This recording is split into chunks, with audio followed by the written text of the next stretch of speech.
Hello guys, तो कैसे हैं आप लोग। मेरा नाम सनी है और मैं स्वागत करता हूं आपके अपने चैनल सनीज हॉरर स्टूडियो पे।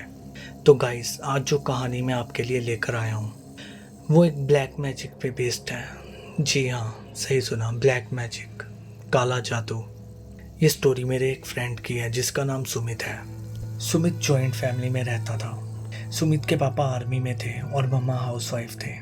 तो सुमित के घर में इनके अलावा उसके दादा दादी, चाचा चाची और सुमित के एक छोटे चाचा रहते थे। जो सुमित के बड़े वाले चाचा थे उनकी शादी हो चुकी थी और उनके 2 बच्चे थे। लेकिन जो छोटे वाले चाचा थे उनकी अभी शादी होने वाली थी। नेक्स्ट मंथ उनकी शादी थी। पूरा परिवार बहुत खुश था, लेकिन उन्हें क्या पता था ये खुशियाँ बहुत जल्दी दुख में बदलने वाली हैं। 1 मंथ बाद सुमित के चाचा की शादी हो गई। सुमित की नई चाची घर में आ जाती है। पहले कुछ दिन तो सब अच्छा चलता रहा, लेकिन कुछ दिन बाद घर में अजीब अजीब सी चीजें होनी शुरू हो गई। कभी किसी के कोई कपड़े गुम जाते, कभी घर में खून के छींटे मिलते। घर का माहौल बहुत चेंज हो गया था। घर में कोई ना कोई बीमार रहता।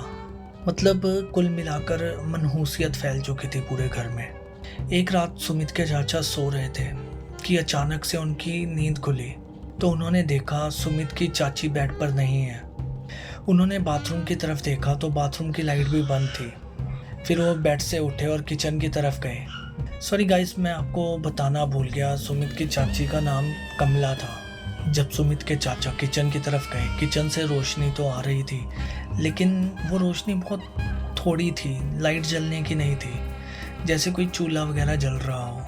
जब सुमित के चाचा ने किचन के अंदर जाकर देखा तो उनके होश उड़ गए। उनकी वाइफ कमला किचन में थी, उसके बाल खुले हुए, सामने ब्लैक मैजिक में यूज होने वाला सामान बिखरा हुआ था और एक मोमबत्ती जल रही थी। और कमला कुछ रिचुअल्स कर रही थी, कुछ मंत्र वगैरह बोल रही थी। सुमित के चाचा ने एकदम आवाज लगाई, कमला ये क्या कर रही हो तुम।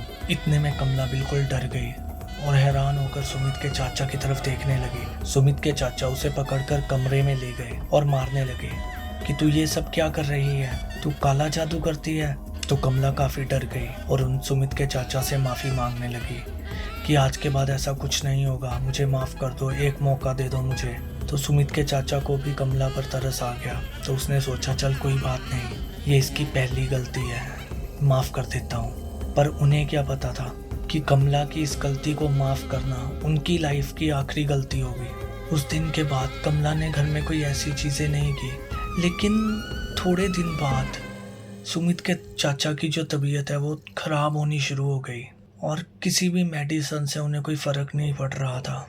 तकरीबन 3 महीने बाद सुमित के चाचा की हार्ट अटैक के कारण मौत हो गई। तो इस बात से सारा परिवार बहुत दुखी था, मातम छाया हुआ था उनके घर में। लेकिन सुमित के पापा को शक हुआ कि जब से ये कमला हमारे घर में आई है तब से कुछ ना कुछ अजीब जरूर हो रहा है।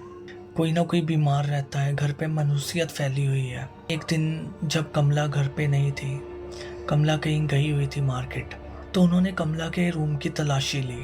तो वहाँ उन्हें बहुत सारा ब्लैक मैजिक का सामान मिला, जैसे छोटी छोटी गुड़ियाँ, टीके, पिंस वगैरह, और जो इनके गुम हुए कपड़े थे वो भी वहीं से मिले। अब सुमित के पापा का दिमाग खराब हो गया और सुमित के पापा ने कमला को घर से धक्के मारकर निकाल दिया। फिर क्या था, कमला का गुस्सा उन लोगों के लिए और बढ़ गया।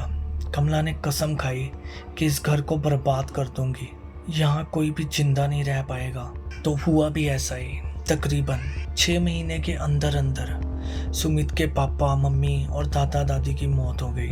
गाइस, आप सोच सकते हो कॉन्टिन्यूसली आपके घर में 1 साल के अंदर ही 5 लोग मर जाना। अब जो सुमित के बड़े वाले चाचा थे उन्होंने एक पंडित से बात की कि पंडित जी हमारे घर में ऐसा ऐसा हो रहा है। तो पंडित ने कहा कोई बात नहीं, कल मैं तुम्हारे घर आऊँगा और देखूंगा क्या माजरा है। पंडित जी ने जैसे ही उनके घर में कदम रखा उन्हें बहुत नेगेटिव चीज़ फील हुई। पंडित जी अंदर गए, उन्होंने घर का मुआयना किया तो जो कमला का कमरा था उसमें उन्हें बहुत नेगेटिविटी फील हुई। सुमित के जो बड़े वाले चाचे हैं उनको कहा कि जितना जल्दी हो सके आप ये घर छोड़ दो, क्योंकि ये ऐसी चीज़ है जो मेरे बस से बाहर है। तक आप इस घर में हैं, आपको ये जिंदा रहने नहीं देगी। कोई ना कोई बीमार ही रहेगा इस घर में, या मौतें होती रहेंगी। फिर क्या था, सुमित के चाचा ने ये घर ही क्या, ये शहर छोड़ दिया और वो इस शहर से बहुत दूर चले गए, जहाँ कमला की परछाई भी उन्हें छू ना सके। अब उनके नए घर में सब ठीक है, लेकिन जो लोग मर चुके हैं उनकी कमी कभी भी पूरी नहीं हो सकती। तो गाइस, कैसी लगी आपको ये स्टोरी? अगर अच्छी लगी हो तो प्लीज़ लाइक, सब्सक्राइब और शेयर जरूर करना। और